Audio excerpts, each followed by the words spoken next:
In 1974, the first tabletop role-playing game was created. Since then, people from all around have gathered to play. Join me as we talk with RPG enthusiasts while they share their best, worst, and favorite moments. This is You Had to Be There.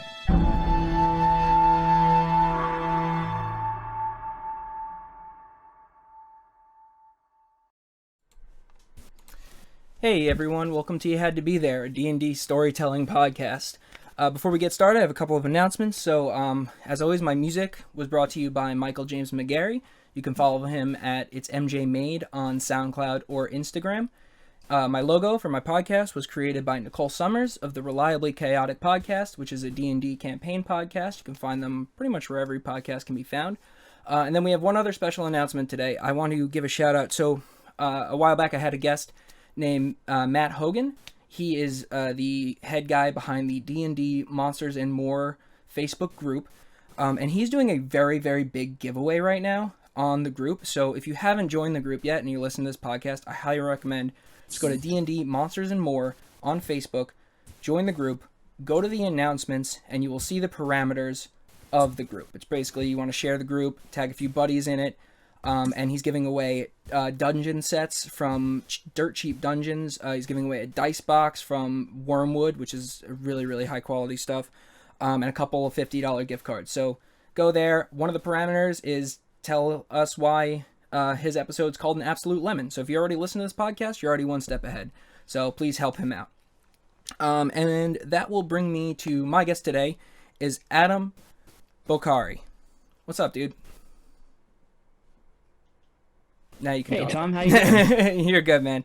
I'm good, dude. Thanks for hopping on. So, how we pretty much always start this podcast, pretty simple. Where did it all start for you?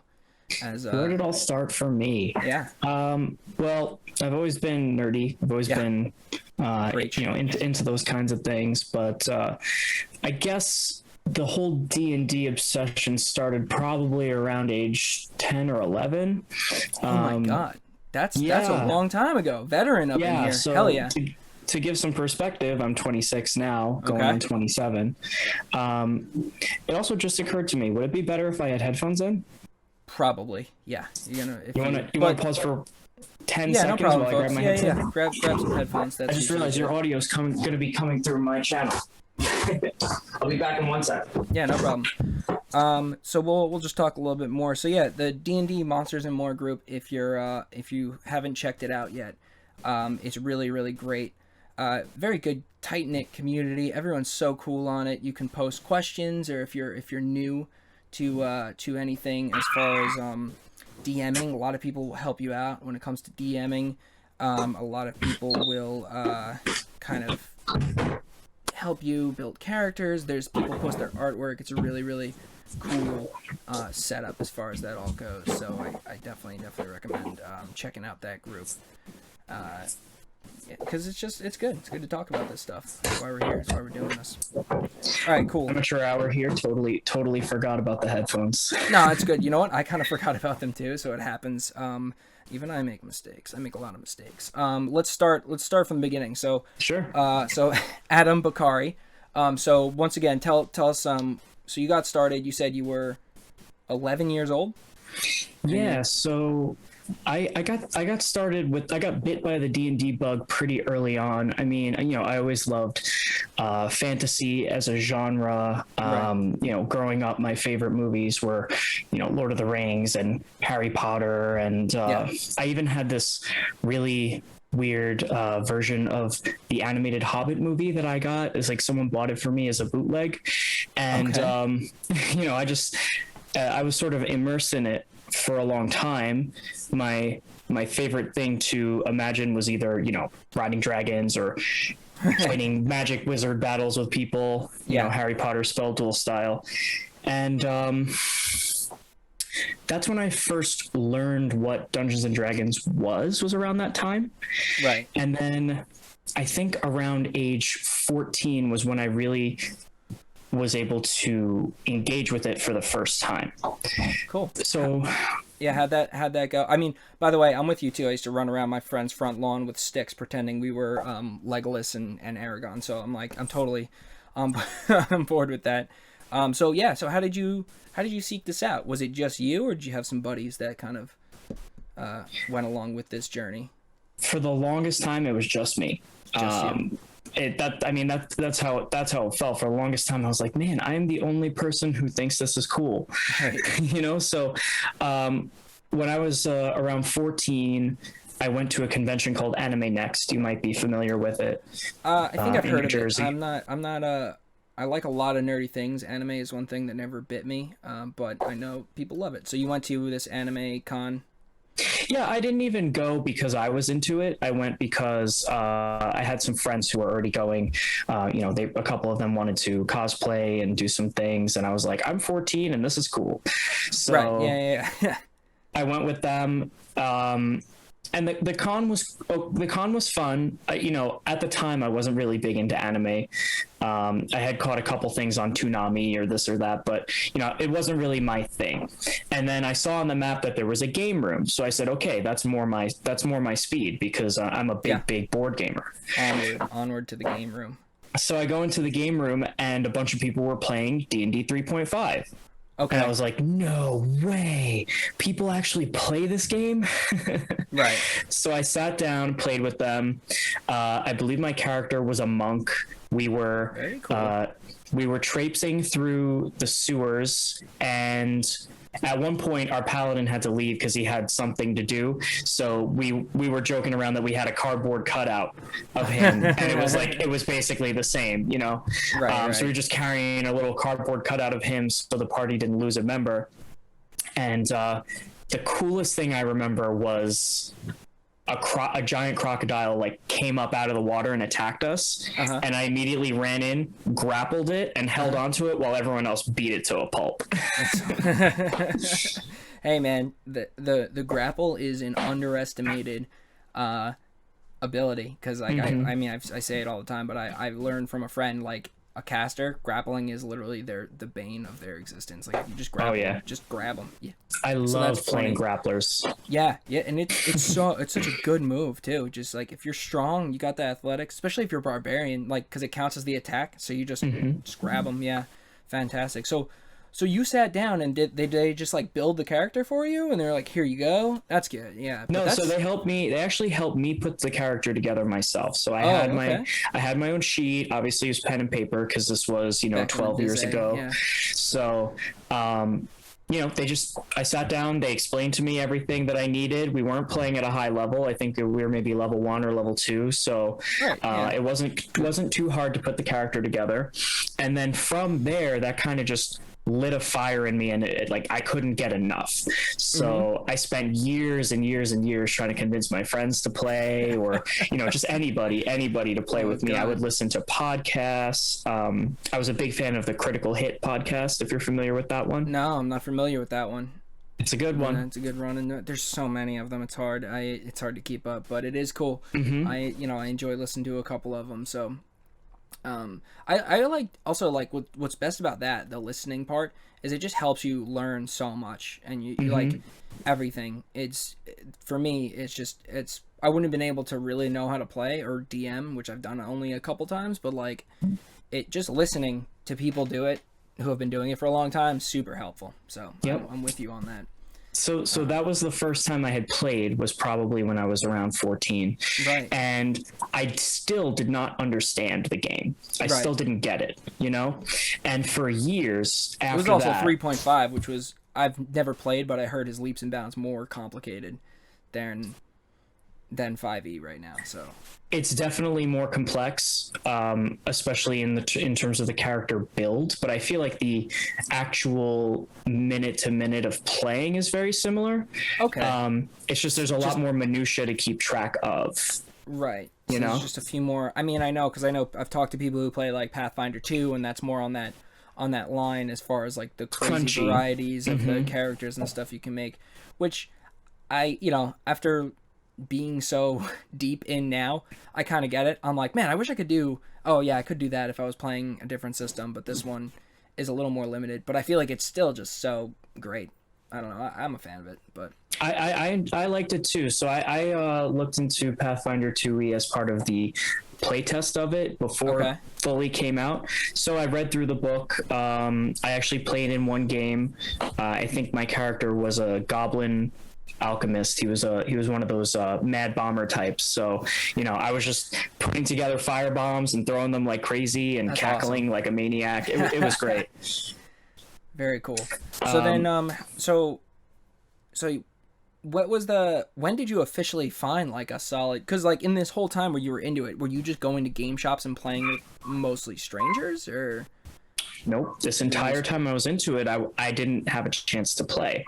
So I was obsessed. I was watching videos, reading character build guides, like reading the books, just getting my fix, listening to podcasts, getting my fix however I possibly could. Right. And then I would say around 16, or probably when I was around 16, I started going to a meetup group in Manhattan at the Citigroup Center. So it's this gigantic skyscraper. That the first 2 or 3 floors are like open air commercial space. So it's almost like a mall inside of an office building. Where is this, you said? It's the Citigroup Center in Manhattan. Oh, okay. All right. Yeah. And they have their own train stop and everything. So you just go, take the train there, go inside, and it's like the first floor kind of looks like a mall food court with the tables and chairs and everything, shops ringing it, and then you can take an escalator up to more shops, and then if you look straight up, it just goes all the way to the roof, completely open. Beautiful building. So I met up with that group a bunch of times and played with them. And that's when I started to get more comfortable with the game and started to figure it out a little bit. Right. So I tried my hand at DMing for the first time, and this was in the era of 4th edition. Oh, I've heard so that. I have a love for it. Oh, okay. I have a love for 4th edition. It's an unpopular opinion, but I think it did a lot right, and people focused on arguably a pretty big problem with it was it kind of lost sight of why we play RPGs a little bit. I don't think they did well on the flavor side. Gotcha. Or on the like enable the DM to tell a good story front. Gotcha. But the ideas that they incorporated in the game, I think, should still be there.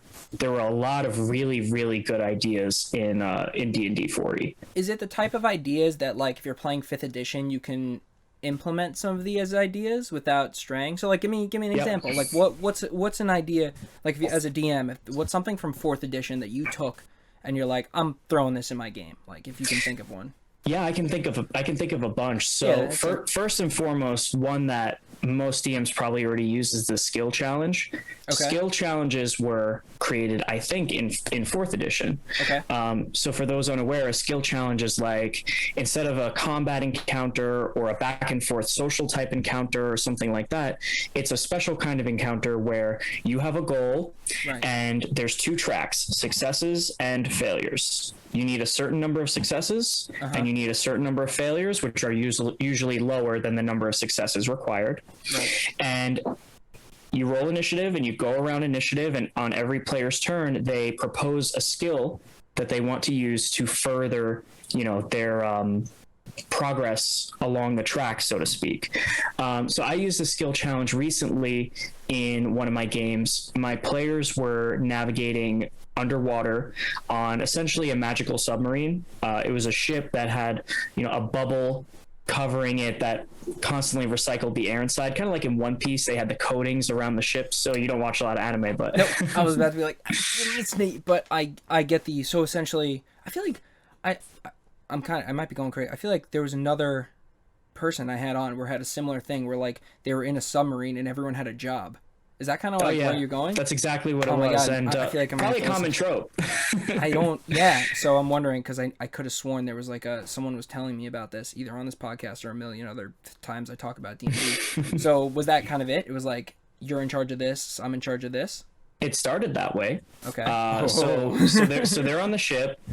They're going on, and basically, I was a little sneaky with how I did this. I did 2 skill challenges. The first one was exactly like you described. Everyone gets a job, and then they just needed to creatively link one of their skills to what they were trying to achieve. If I agreed, they could go ahead and roll it, and I set a DC in my head. If they rolled high enough, it was a success, and it moved the whole group forward. Gotcha. If it was a failure, it went up the failure track. So that one worked out great because it basically introduced them to the things that they could do on the ship and got them comfortable with that flow. So I said, okay, here are all the different jobs. You've got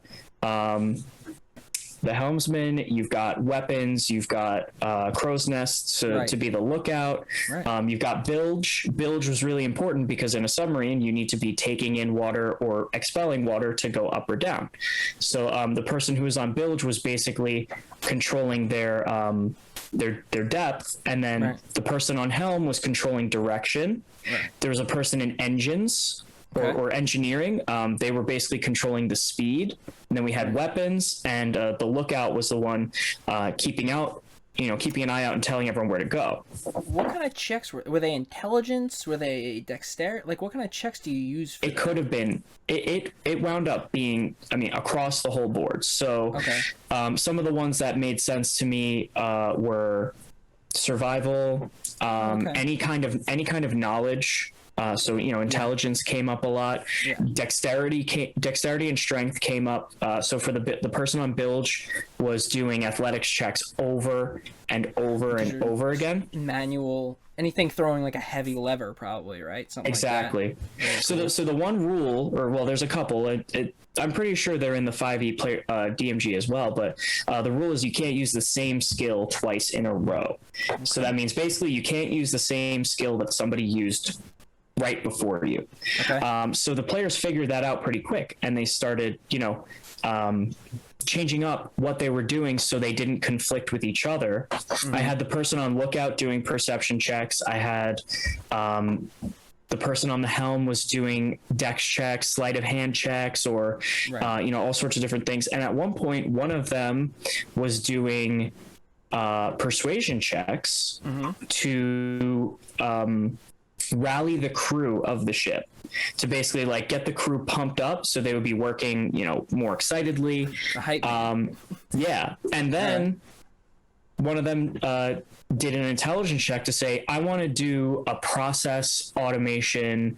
I want to improve the process, right? I want to make sure that everybody's operating the most efficiently with no wasted time.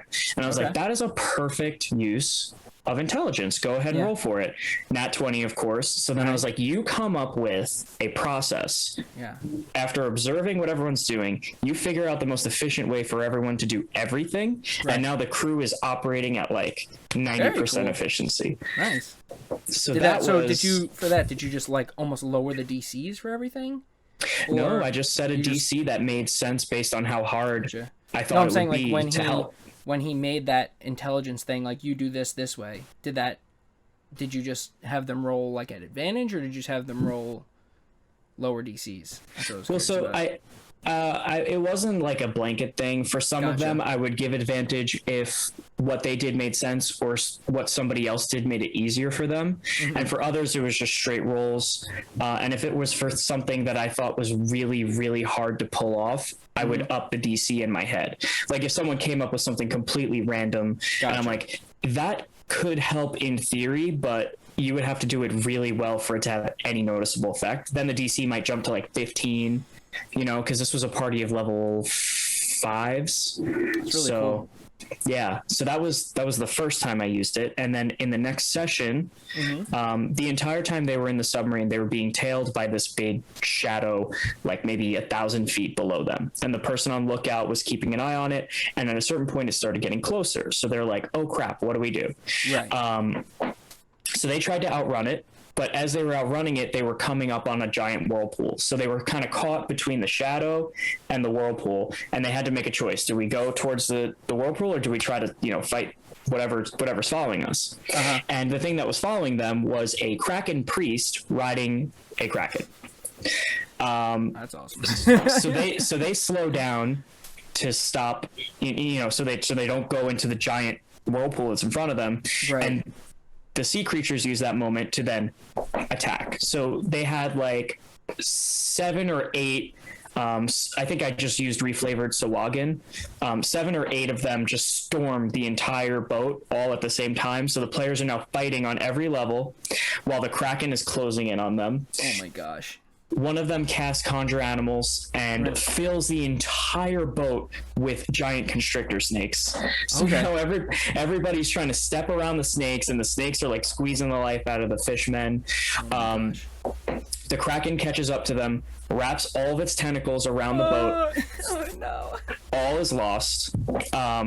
But then the Kraken priest is standing on its head. They see that, and they pull out this beautiful rainbow conch shell that somebody had given them and said, "Hey, we came to give you an offering."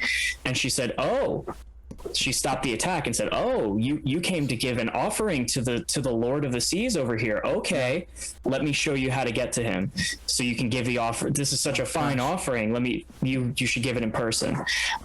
So then she leads them directly into the giant whirlpool, and the skill challenge number 2 was get to the bottom of the whirlpool without crashing the ship. Oh yeah, that's crazy. So they started at the top of the whirlpool, and the Kraken was in front of them. And she basically said, "If you lose sight of us, you will never find the safe way through here, and you're dead. So don't do that." Right. And it just goes. So then now they all launch right back into the same skill challenge mode, but with a purpose this time.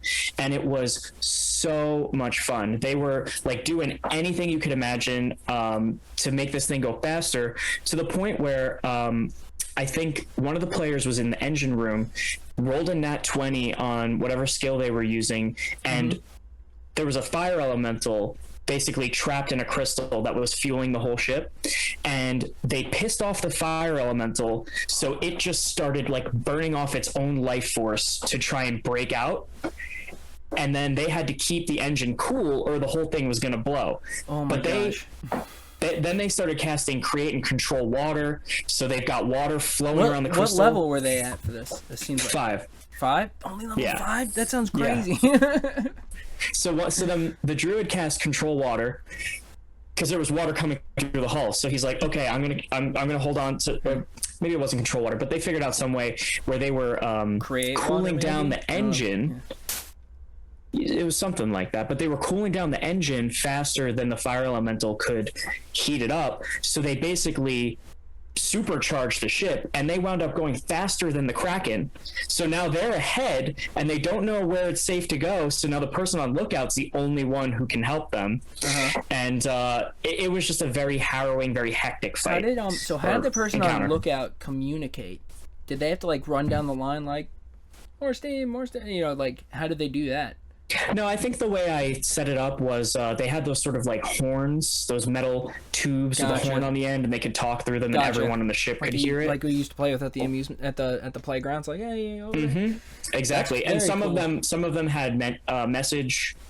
One of them had a tiara that allowed them to cast message like 3 times as far and through thicker surfaces. So they had ways to communicate. That's cool though. That's a lot of fun. That's a really like cool way. So that's just one thing 4th edition added to the game that I thought was great. So you just took that, you're in initiative, but you're not fighting. You're using skills, and that I think that's a really cool idea. I think that's something I would probably actually do if I was running a game. It's just like a different take, because the mundane like travel, you know, do something fight, like it gets a little monotonous after a while, and you definitely got to mix it up with some puzzles and stuff. And that's kind of what this is what I love about this podcast, is like I've learned from every person that has come on here has given a little thing that's like either I'm gonna take it or someone else might be interested in doing that. So like, you know, whether it's different types of scrolls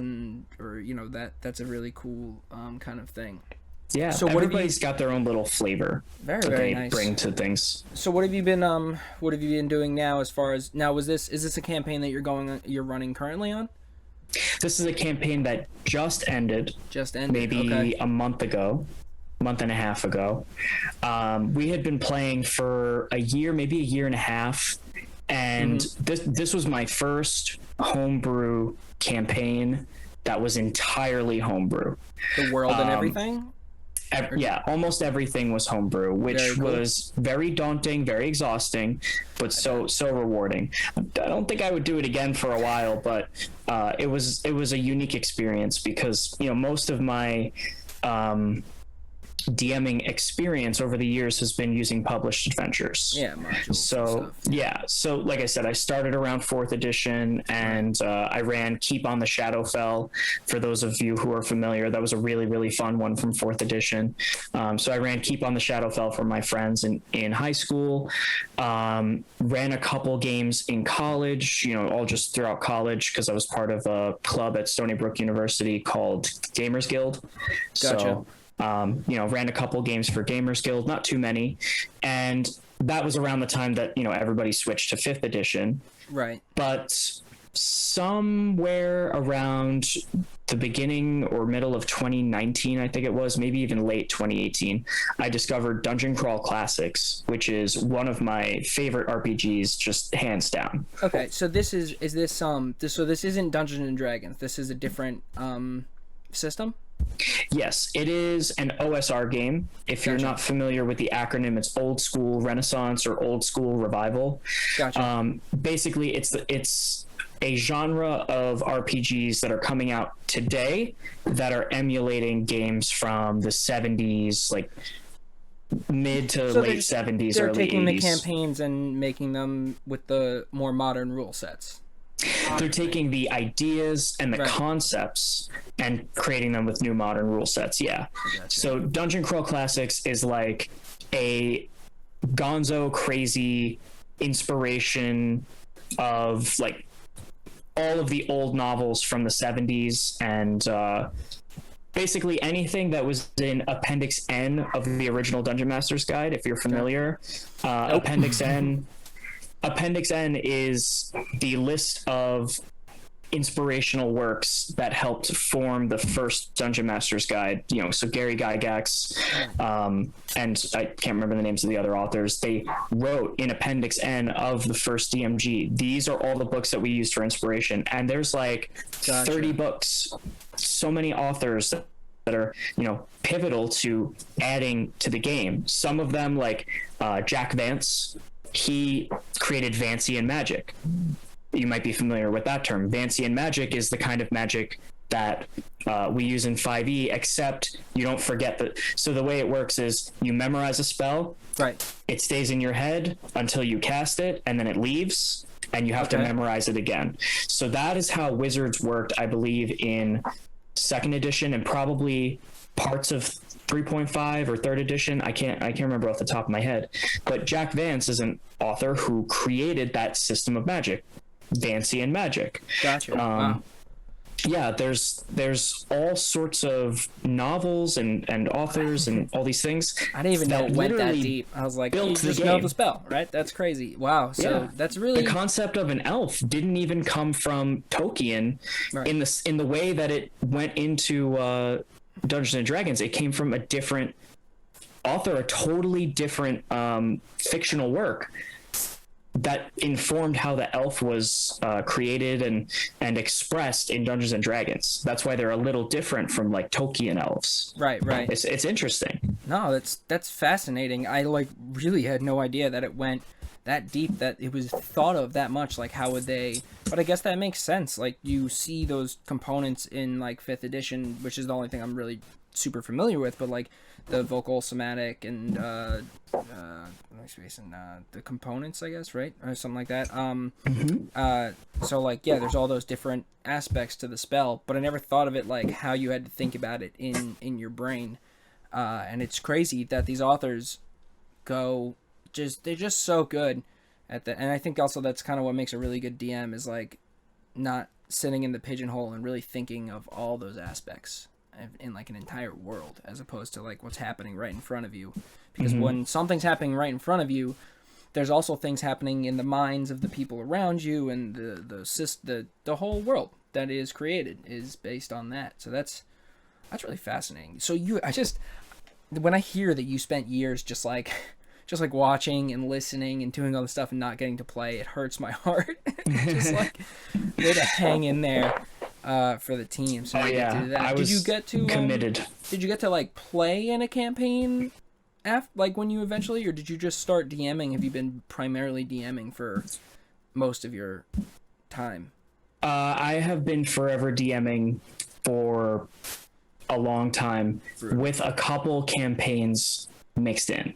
Right. So the group that I just finished my campaign with a month ago, we already started another one. Quick shout out, Pulsar Cologne on Twitch. If you guys want to watch our game, it's streamed on Mondays, every other Monday. Yeah. So we can our replug DM... that too. We can replug that at the end. But I did watch the first 2 episodes. It's cool. Actually, our DM is Pulsar Cologne. That's not me. So real quick with that, what's absolutely hilarious about that, your friend who plays the turtle. So I have a turtle wizard. Very nice. But I also have a turtle barbarian that has basically the same personality as his turtle wizard. Old guy with funny. I was like, I even do this. I'm like, oh no, I wasn't original at all. Because it's just like, I'm like, oh, what are you talking about? Just an old guy. So right away I was like, that's hilarious. I love how so many people, I guess, go to that when they see the turtle. They're like, he's old. Yeah, he's playing the rickety, barely hanging on, but it's still like that's my turtle barbarian type. He's grandfatherly until he rages, and then his back like cracks into shape. Like you hear the like pops. When Master Roshi goes his full muscle exactly. form. That's hilarious. Okay, cool. So you are playing. So that's like. Has that been the first time you've been able to actually play a character in a while? In a while, yeah. So, so the story of how this group came together is also kind of fun. So I can tell that too. But I just want to bring it back to Appendix N for a second, because I think in addition to the Vancian magic and everything, which is something that I think a lot of people are familiar with. If you know the author Poul Anderson, he's mostly a sci-fi author, and he wrote a couple fantasy novels that are just they just blew people away. So most of his bibliography or his body of work is sci-fi, but he wrote a couple fantasy novels. I think there were 3 Hearts and 3 Lions was one of them, The High Crusade, and The Broken Sword. All of these were very, very popular fantasy novels around that time and still today. But Poul Anderson in 3 Hearts and 3 Lions essentially invented the alignment system, and they lifted the alignment system from that novel. Wow. The eternal struggle between law and chaos. That's some history right there. That novel. Yeah. That's always a fascinating thing, the alignment system. It's kind of like so far when I've been playing, it's kind of like a more of a guideline. It's tough, because you just sometimes I guess you stray, but you kind of keep to that system. It used to be a lot more overbearing and necessary. I heard that it used to be like you would go to do something and the DM would just be like, no, you're not. That's not your alignment. You can't do that. And like, sometimes your alignment change, especially, I don't know how you guys build your parties, but sometimes you're like, we're going to, so far with my groups, it's been pretty on par of like, mostly like if we all end up deciding we made a character that's kind of a shithead, or we're all good people. It's kind of funny how we just happen to link up. But like if you just go in, especially with a one shot, and you're like, I'm a good guy, and then the other 3 are like, we're criminals, so this is going to be interesting. You're going to have that pull and tug. So that, I play fast and loose with alignment. I don't I don't use it as a sort of the end all be all, but when it comes up, I lean into it hard. So in my previous campaign, the one that just ended, same players, I had 2 holy types in the party. I had a cleric and a paladin. By the end of the campaign, both of them had changed alignments. The cleric had gone from lawful good to essentially lawful evil, with a twinge of chaotic evil. Maybe she like landed around the neutral evil range, but she was a split personality. So she had her good side and her evil side, and you didn't know which one was going to come out. Which was totally an emergent quality of just playing the game. None of us planned that, and it just kind of happened that way. And then the paladin went from lawful good to chaotic good, and I basically forced him to change his, well, I didn't force him, but I said, hey, your oath no longer makes sense for your character. You are not playing like a devotion paladin. You are not a beacon of righteousness and justice. You're not giving people the benefit of the doubt. You're not protecting the meek. You're on a crusade. You're a vengeance paladin. And then he read through it and he was like, yeah, that makes a lot of sense. So I said, okay, your next session, you're a vengeance paladin now, and your alignment is going to be different, but you've been playing this way the whole time. It's just now your character is actually going to reflect it. I'm basically acknowledging the fact that you have changed how you were acting. And he loved that. He enjoyed the vengeance abilities were sort of syncing up more with what he was doing. The cleric, since she kept flip-flopping back and forth between good and evil, she was actually a cleric of two separate gods at the same time. Oh my god. So did you ever switch the abilities depending on who she was being? Yeah, so when she was channeling sort of one side, she was a life paladin, a life cleric rather. Okay. And when she was channeling the other, she was a storm cleric. So she actually had two character sheets at the end. That's amazing. Depending on which one was coming out, she was like either shocking the crap out of people with lightning, or the doting healer.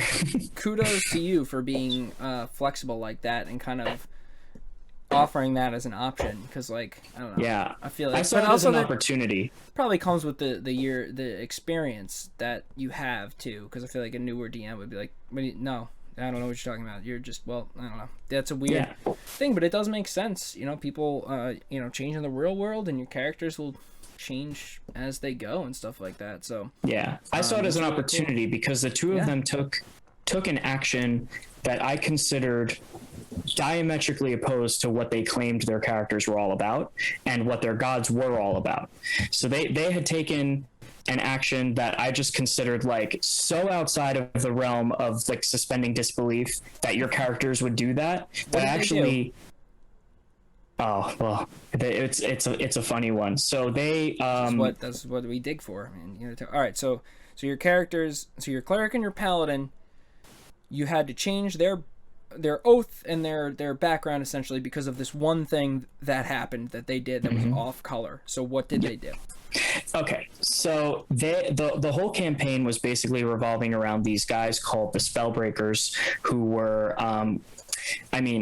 magical Nazis basically, but they were anti-magic Nazis. So that was their whole shtick. They were fascists who were staunchly anti-magic, and instead of just being normal, not magic using people, they were basically injecting themselves with this weird lead-based substance that made magic inert around them. But it really screwed them up real bad. It was messing up their bodies. They were going crazy. They made them super ugly, but they didn't care.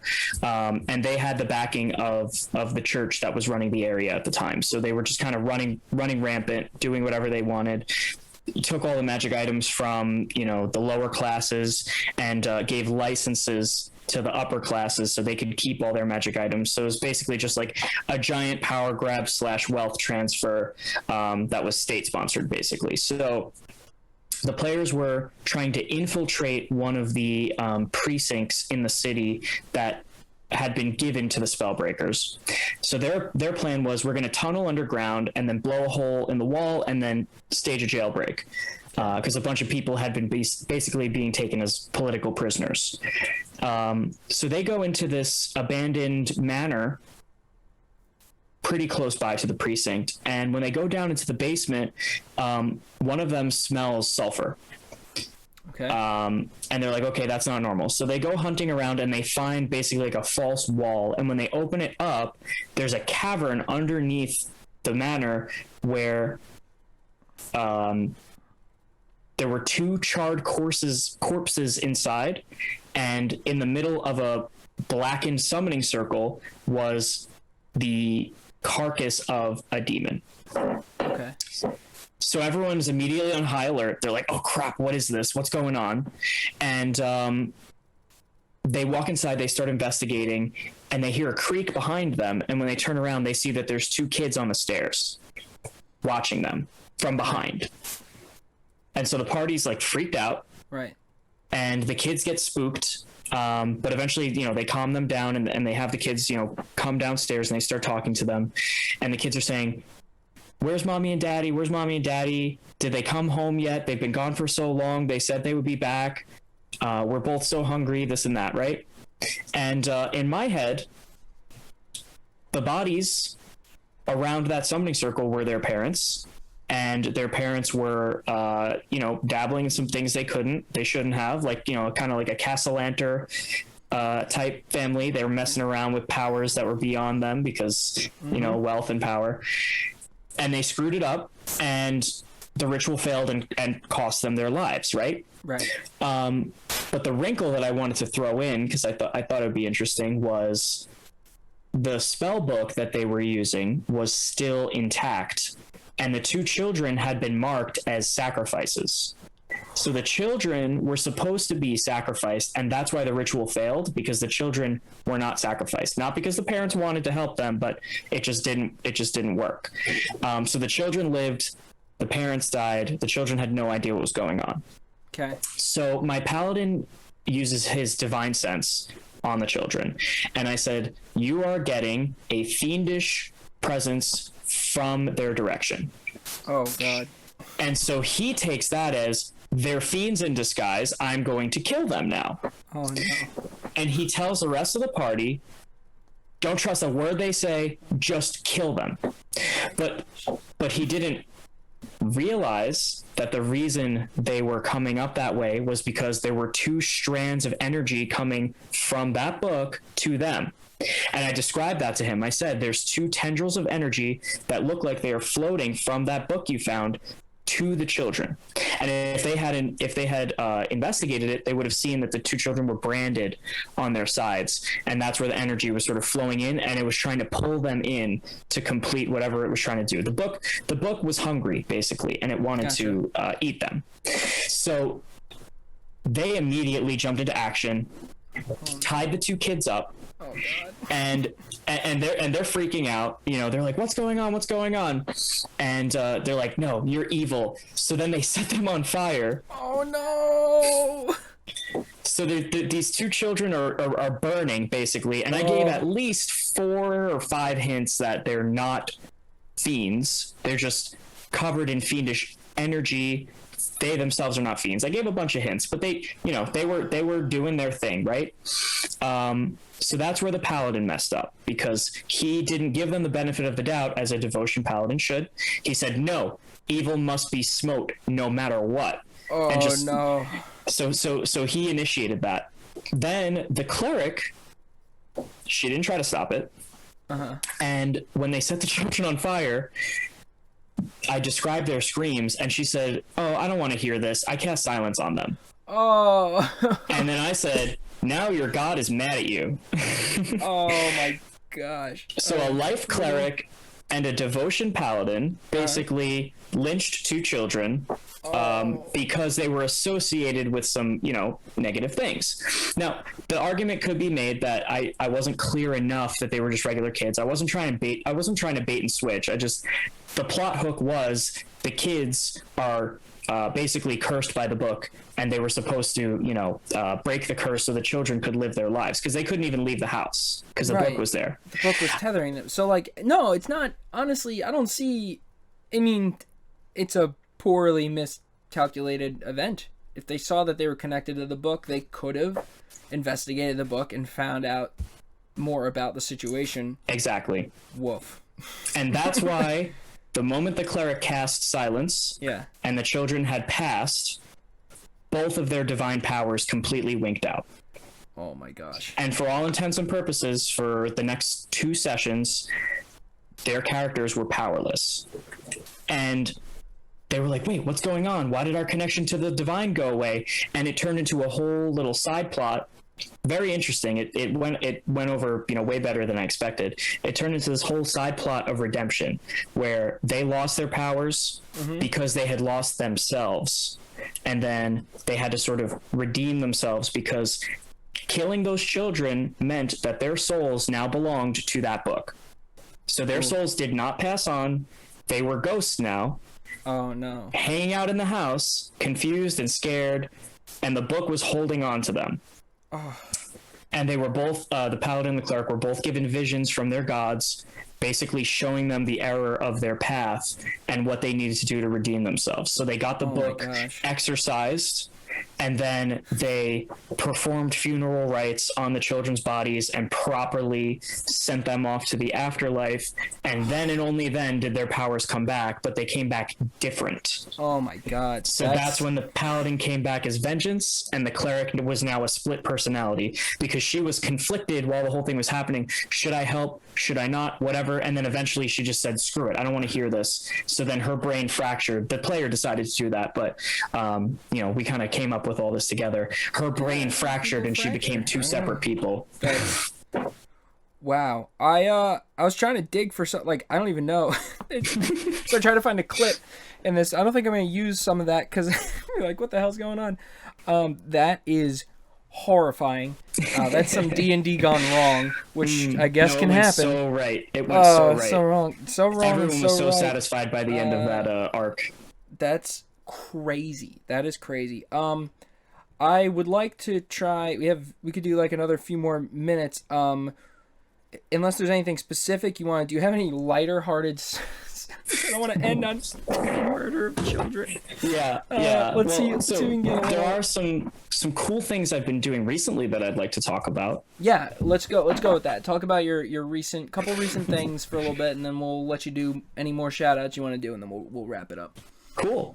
So I have been using Foundry VTT for like a year and a half, 2 years now. Yeah. Previously was on Roll20, not my cup of tea. I started using Foundry, fell in love with it, so I was using Foundry for everything. And I met a content creator. I saw his stuff on Reddit. I thought it was cool, so I backed his Patreon, and then I took his adventures from what he provided on Patreon and was trying to put them into Foundry. Right. And I found it easy to get everything in, except, I mean, I'm like one of those people that just wants everything to be the best that it could be, if possible. So I reached out to him and said, hey, I'm trying to put your adventure in Foundry and I wanted it to look prettier. Do you have the HTML of your adventure? I want to try my hand at putting that into Foundry to see if it works, because Foundry has code blocks that you can fill in and it'll run the code and make everything look nice. Right. So he said, yeah, man, sure, and sent it to me, and I put it all together, and it looked great. I showed him some screenshots, and he said, hey, will you do this for me for my adventures? And I said, yeah, I'd love to. So I've been working with Humperdinck's Wares is the name of the Patreon. It's currently on hold right now because Max, the man behind the creativity, is working with another content creator on something called Loot Tavern, which is another Patreon. And they just released a Kickstarter called Helliana's Guide to Monster Hunting. Kickstarter campaign's already over, guys, but you can pre-order the book on the website if you want to. Oh, nice. I backed it right before. Yeah. I guess it's solid out, so hell yeah. Yeah, I'm sure some people in your audience have seen it because, they were doing some marketing on, Z's YouTube channel and things like that.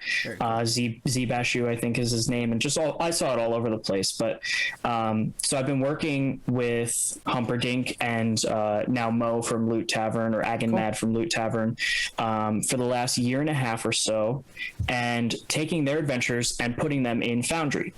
Right. And now with this Kickstarter coming out, I'm practically booked up for the rest of the year working on the rest of their adventures. Oh, yeah. And it's been so much fun doing this because, I get to basically take something I already kind of knew how to do, which was, coding and some front end web development stuff, and turned it into a hobby thing. Very nice. It's just been so fun and so rewarding to be doing that.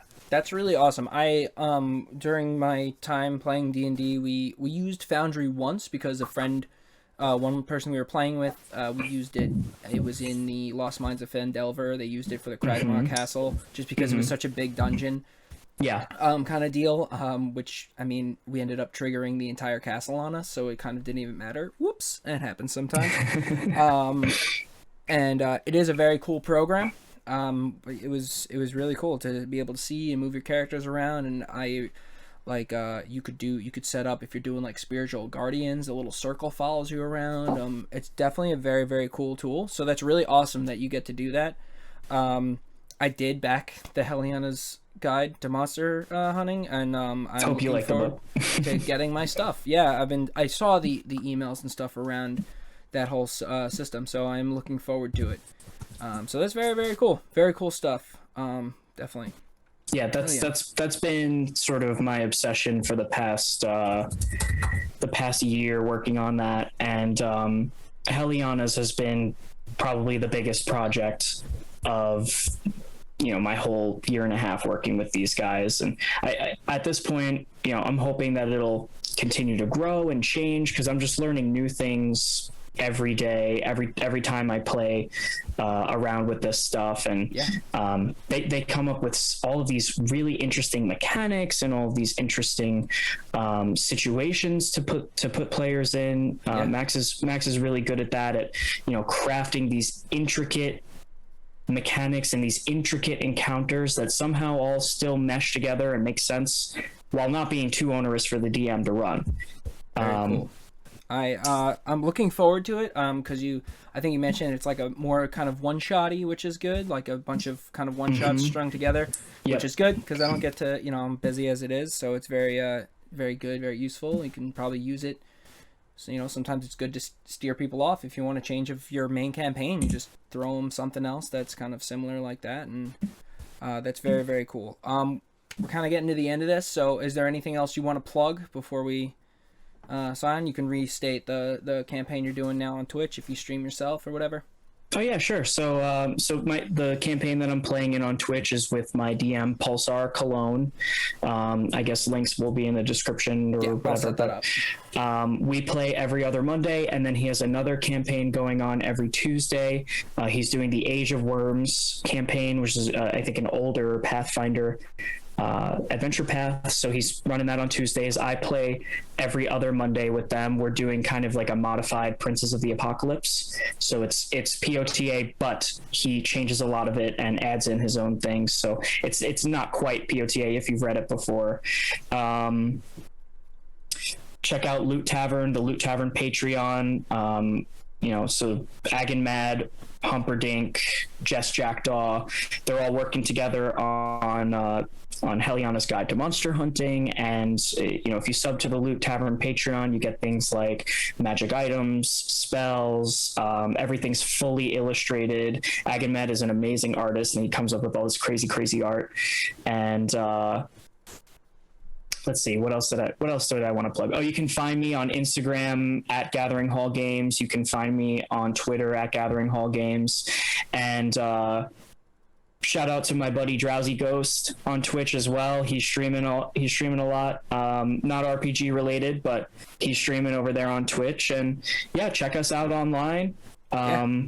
If you get the adventures or run anything from Loot Tavern or Heliana's and you had fun with it, shoot Tom an email, let him know that you enjoyed it, and